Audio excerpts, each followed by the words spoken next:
an balimakɛ dɔ taara ka me contentement yira n ka compte WhatsApp kan a y'a yira k'a fɔ ne bɛ kan ka n ka sira bila donc lui il a tenu ka taa ne recadrer ne kana bɔ n ka sira kɔnɔ a sigiyɔrɔ bɛnnen bɛ kɔkanna ma a ye kuma fɔ cogo min bɛ ka segin a kan ten a ko ne ka video caman bɛ yen nɔ ale bɛ video ninnu lajɛ a bɛ caman télécharger a b'a ci a musow ma a muso 3 a ko nka tile 2 in na ne bɔra n ka sira kɔnɔ an balimakɛ il n'est pas le seul hein. Il fait allusion sur le thème de la polygamie parce que tile 2 in na ne ye n da don polygamie na n ye n da don a la TikTok kan n ye n da don a la n ka page Facebook fɛnɛ kan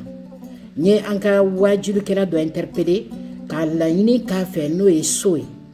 n ko n'a bɛ se ka wajuli kɛ polygamie kan polygamie ye condition minnu exiger silamɛ kan n ko n'a bɛ se ka wajuli kɛ ka fɛsɛfɛsɛ ka sɔrɔ nɔgɔ fosi tɛ to a ma an balimakɛ so man jaabi fɔlɔ mais n y'a dɔn an balimakɛ min sigilen bɛ kɔ kan ne ye n da don polygamie sujet la n ye n da don a la sabula ka da kan an balimakɛ caman bɛ yen olu ye polygamie travesti k'a kɛ de sorte que a bɛ olu de avantager au détriment des femmes laɲini kɛkun de y'o ye an balimakɛ ye min fɛnɛ fɔ ko ne bɛ ka bɔ n ka sira kɔnɔ a kelen tɛ mɔgɔ wɛrɛw fana y'a fɔ n ye page Facebook kan je pense que maa o maa n'a ka faamuya fanga ka bon ne ka kumakan man k'o tɔɔrɔ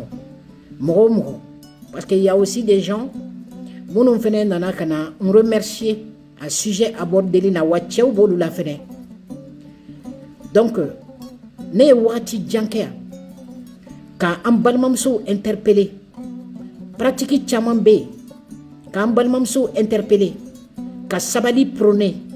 yaasa furu bɛ se ka mɛn si la n ye wagati jan kɛ an denmusow kan yan an dɔgɔmusow kan yan n nana n da don polygamie fɛnɛ na o moment où n bɛ musow ka failli fɔ an balimakɛ caman ye tɛgɛrɛ fɔ o la sisan turu sera olu yɛrɛ ka failli ma o sujet taara sa ko ka kɛ tabou ye ko c'est un sujet tabou k'a kana aborder ko parce que n'i bɛ nin kuma ninnu fɛn tututu yɔrɔ anw bara fɛn fɛn t'u arranger u b'o ta k'o bila tabou minɛn de kɔnɔ ne bɛna an balimamuso dɔ ka histoire fɔ ɲɛna an balimamuso ye cɛ min y'a furu a y'a dɔn 14 ans de ye cɛ in de y'a bogotigiya ta a ye kɔnɔɲa 11 de kɛ cɛ ye sataw sara n'o ye den 3 ye den tɔw balolen b'a bolo a 14 ans ale de y'a bogotigiya ta k'a furu o muso in o bɛ tɔɔrɔba de kɔnɔ bi tɔɔrɔ belebeleba parce que cɛ ye muso wɛrɛ furu min kɛ cɛ ye ale n'a denbaden ninnu bɛɛ abandonné musaka min kan ka kɛ n'a tun b'o kɛ a y'o bɛɛ tigɛ parce que a tɛ se muso caman kɔrɔ o de y'a to ne ko n ko wajilikɛlaw ka polygamie condition min n'a b'a exiger silamɛ kan u k'u da don a la k'a ɲɛfɔ kosɛbɛ kosɛbɛ parce que caman bɛna musow furu k'a da ɲɔgɔn kan k'a sɔrɔ condition ninnu t'a rempli cɛ kana se ka kɛ ko tu peux être juste entre comment dirais-je entre tes épouses parce que polygamie y'o exiger en premier lieu pour que i ka muso ta ka da ɲɔgɔn kan il faut être juste et équitable que tu ne puisses pas être juste que tu ne puisses pas quand même être équitable mais i bɛ se k'i muso kɔni bonya de la même manière que i bɛ fɔlɔ bonya de la même manière que i bɛ filanan bonya de la même manière que i bɛ sabanan bonya fo ka taa se naaninan ma mais an balimakɛ caman bɛ yen ni olu ye muso kuraw ta olu bɛ kɔrɔlenw de lafili olu bɛ to maɲumatɔko la o b'a sɔrɔ o kɔrɔlen ninnu y'u kɔnɔfa denw bɛɛ wolo taayɔrɔ t'u bolo n'u denninw bɛ yen nɔ o tuma u b'olu abandonné sisan ka to musokurako la yalima polygamie condition n'a exigilen don silamɛ kan yalima a y'o yamaruya ne balimakɛ ne ma sira bila n y'a ye maa o maa n'i ka faamuya fanga ka bon ne ka kumakan t'i tɔɔrɔ parce que n'i ye ne ka sujet ta chaque fois ne bɛ équilibre k'a kɔnɔ n'i ye ne ka thème ta équilibre b'a bɛɛ kɔnɔ autant n bɛ musow ka failles dénoncer autant n bɛ cɛw fana ka failles dénoncer ne ye wagati jan de kɛ musow kan yan musow ka failles minnu bɛ yen kɔrɔlen caman bɛ yen min kɛra tɔɔrɔ ye ka s'a ma ka sira kuraw prôner an denmuso n'an dɔgɔmuso u bɛ se ka sira minnu matarafa n'a bɛ kɛ nafa fɔlɔ ye ka s'u yɛrɛ ma ne y'o caman fɔ yan a cɛ caman nana ka na remercier a cɛ caman ye bonyaw fɛnɛ kɛɲɛ o kɔnɔna la mais n'i ko ko furu ka ɲa n'i ko furu ka diya n'i ko furu ka si sɔrɔ n'i ye dɔ fɔ musow ka fa i kan i b'i da don diyagoya cɛw fɛnɛ t'a la an balimakɛw y'o sujet ta k'o kɛ tabu ye ne bɔra k'an denmuso min ka kuma fɔ sisan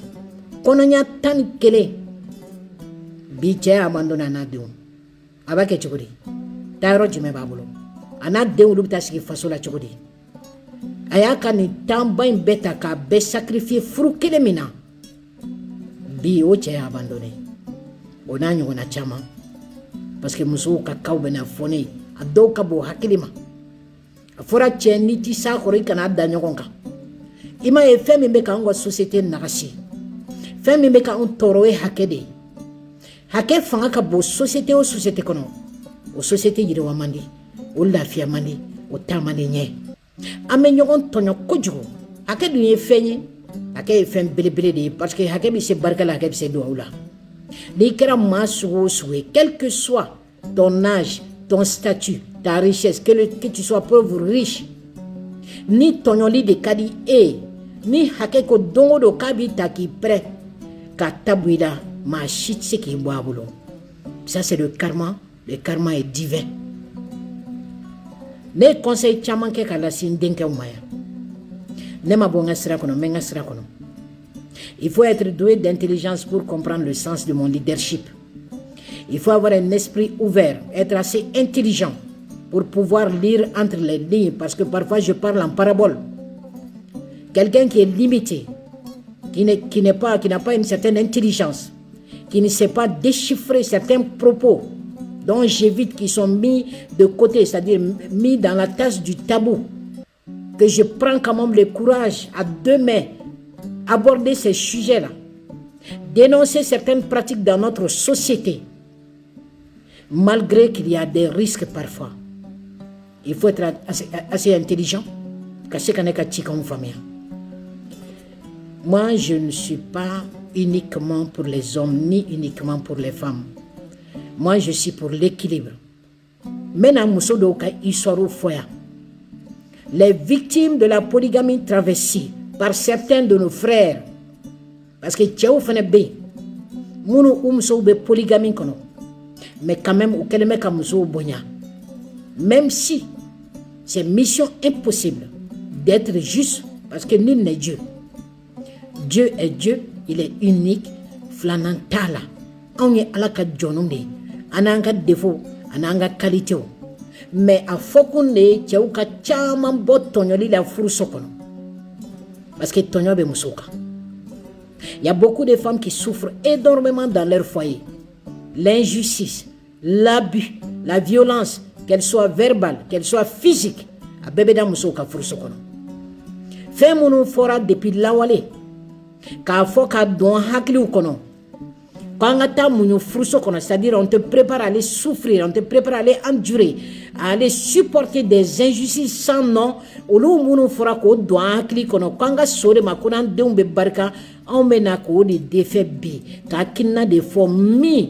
silamɛya yɛrɛ ye min fɔ polygamie kɔnɔ c'est-à-dire les règles charia minnu b'a kɔnɔ condition minnu fɔra ka exiger cɛw kan an b'a fɔ ka musow ladon n'a ye n'o ye an denw ye k'u ladɔnniya n'a ye ça fait partie moi de mon devoir en tant que leader me lancer dans la sensibilisation citoyenne nin bɛɛ de b'a fɛ o donc ne man ka sira bila dɛ mais